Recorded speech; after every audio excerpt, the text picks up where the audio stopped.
నమస్తే అండి. తమిళనాడులో ఒక వింత ఇంట్రెస్టింగ్ గేమ్ని అయితే నెక్స్ట్ లెవెల్కి పీక్ లెవెల్కి అయితే తీసుకెళ్లారనమాట.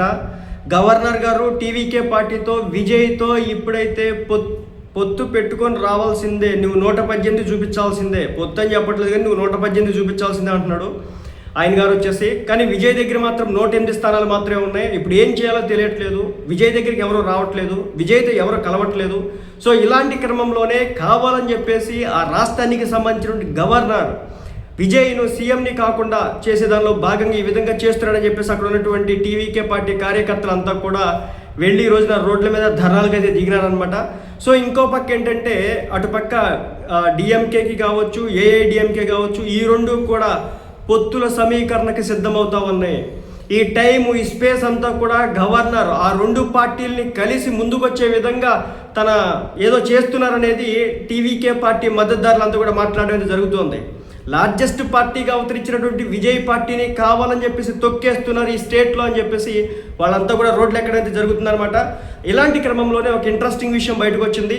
ఎవరైతే 108 మంది టీవీకే సంబంధించినటువంటి అభ్యర్థులు ఉన్నారో వీళ్ళంతా కూడా రోడ్లు ఎక్కిన విషయం తెలిసిందే. ఇప్పుడు వీళ్ళంతా కూడా ఒకటే చెప్తున్నారు, ఏఐడిఎంకే కావచ్చు, డిఎంకే కావచ్చు, ఈ రెండు పార్టీలు పొత్తు పెట్టుకొని కనుక తమిళనాడులో గవర్నమెంట్ని స్థాపిస్తే కనుక సిచ్యువేషన్ చాలా డిఫరెంట్గా ఉండబోతుందని చెప్పేసి వాళ్ళు డైరెక్ట్గా వార్నింగ్ ఇవ్వడం జరుగుతుంది.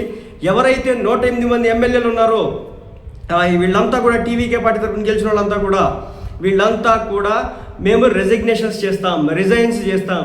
వీళ్ళు కనుక రిజైన్ చేస్తే కనుక ఏదైతే ఇప్పుడు ఉన్నటువంటి గవర్నమెంట్ ఫామ్ అవ్వాల్సిన టైంలో మరోసారి ఎలక్షన్స్ వచ్చినా ఆశ్చర్యపోవాల్సిన పని లేదు, లేదంటే కనుక రాష్ట్రపతి పాలన వచ్చినా ఆశ్చర్యపోవాల్సిన పని అయితే లేదనమాట. మొత్తానికి మనందరికీ తెలిసిందే నిరసనలకు ఇప్పుడు ఆ తమిళనాడులో ఉన్నటువంటి ఏదైతే టీవీకే పార్టీ కావచ్చు, అదేవిధంగా కాంగ్రెస్ కావచ్చు, వీళ్ళంతా కూడా ఎవడైతే జరిగింది బయటికి రావడం జరుగుతుంది. అలాగే ఈ తమిళనాడుకి సంబంధించినటువంటి అసెంబ్లీని కూడా ముట్టడిచ్చే ప్రయత్నం కూడా చేస్తూ ఉన్నారు. సో మద్దతు కూడగట్టే పనిలో విజయ్ ఉంటే మరో పక్క వచ్చేసి గవర్నర్ మీద తీవ్రమైన స్థాయిలో దుమ్మెత్తిపోస్తున్నారు ఈ టీవీకే పార్టీ కార్యకర్తలు కావచ్చు, కాంగ్రెస్ వాళ్ళు కావచ్చు. సో మొత్తానికి ఒకవేళ డిఎంకే కనుక పొత్తులు పెట్టుకొని వెళ్ళి గవర్నమెంట్ని స్థాపిస్తే మాత్రం 108 మంది ఎమ్మెల్యేలు విజయ్ తరపున ఉన్నటువంటి వ్యక్తులంతా కూడా రాజీనామాలు చేసి రోడ్ల మీదకి రావడానికి సిద్ధంగా ఉండడం ఇది జరుగుతుంది. సో చాలా డిఫరెంట్గా ఉంది. పెద్ద పెద్ద సినిమాలను సైతం కూడా తలదన్నే విధంగా ఒక స్టోరీ భవిష్యత్తులో రెడీ అవ్వబోతోంది ఈ తమిళనాడు రాజకీయాల నుంచి.